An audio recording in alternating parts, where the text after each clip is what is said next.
സൂത്രൻ. ഇന്നുച്ചയ്ക്ക് മോന്റെ ക്ലാസ്സിൽ നാടകമുണ്ട്. മണ്ടനും മറവിക്കാരനും. മറവിക്കാരനായിട്ട് മോനാ അഭിനയിക്കുന്നത്. മണ്ടൻ വേറൊരു കുട്ടിയാ. ഇവനാ മണ്ടനാവാൻ ബെസ്റ്റ്. രാവിലെ ഒന്ന് പ്രാക്ടീസ് ചെയ്യണം. മണ്ടനായി അഭിനയിക്കാൻ ഒരാൾ വേണം. ഷേരു ഒക്കെയാ. രംഗം ഇതാണ്. മണ്ടനും മറവിക്കാരനും കൂടി നടക്കുന്നു. കുറെ നടന്നപ്പോൾ മറവിക്കാരന്റെ ഡയലോഗ്: അയ്യോ, ഞാൻ ഭക്ഷണം കഴിക്കാൻ മറന്നു. അതു കേട്ട് മണ്ടൻ ഓടി ഗുഹയിൽ ചെന്ന് ഭക്ഷണം എടുത്തു കൊണ്ടു കൊടുക്കുന്നു. അപ്പോൾ മറവിക്കാരന്റെ ഡയലോഗ്: അയ്യോ, ഞാൻ വെയിലത്ത് ചൂടാനുള്ള ഇലത്തൊപ്പി മറന്നു. മണ്ടൻ ഗുഹയിലേക്ക് ഓടി ഇലത്തൊപ്പി എടുത്തു കൊണ്ടു കൊടുക്കുന്നു. ഇതാണ് രംഗം. ഇത് ആദ്യം പ്രാക്ടീസ് ചെയ്. ആദ്യം നടക്കണം. അയ്യോ, നടന്നത് മതി. ഇനി ഡയലോഗ് പറ. പറയുന്നുണ്ട്. തൊപ്പി വേണം. തൊപ്പിയോ? ആദ്യം ഭക്ഷണമാ ചോദിക്കേണ്ടത്.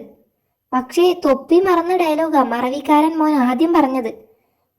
അവനോട് ഡയലോഗ് കറക്റ്റായി പറയാൻ പറ. ഭക്ഷണം വേണം. ഇപ്പോ കറക്റ്റ്. ഭക്ഷണം വേണം. പിന്നെ തെറ്റിച്ചു. ഇനി തൊപ്പിയാ ചോദിക്കേണ്ടത്. ഭക്ഷണ ഡയലോഗ് പലതവണ പറഞ്ഞു പഠിക്കാനാണെന്ന് പറഞ്ഞു.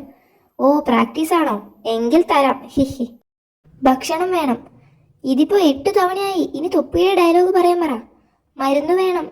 മരുന്നോ? തൊപ്പിയാ ചോദിക്കേണ്ടത്. ഇത്രയും പ്രാക്ടീസ് കഴിഞ്ഞപ്പോൾ വയറുവേദന തുടങ്ങി. അതിനാ മരുന്ന്. പിന്നെ വയറുവേദന കാരണം മറവിക്കാരൻ ഇന്ന് നാടകത്തിന് പോകുന്നില്ല എന്ന് പറയാൻ പറഞ്ഞു. അതുകൊണ്ട് തൊപ്പി ഡയലോഗിന് വേണ്ട.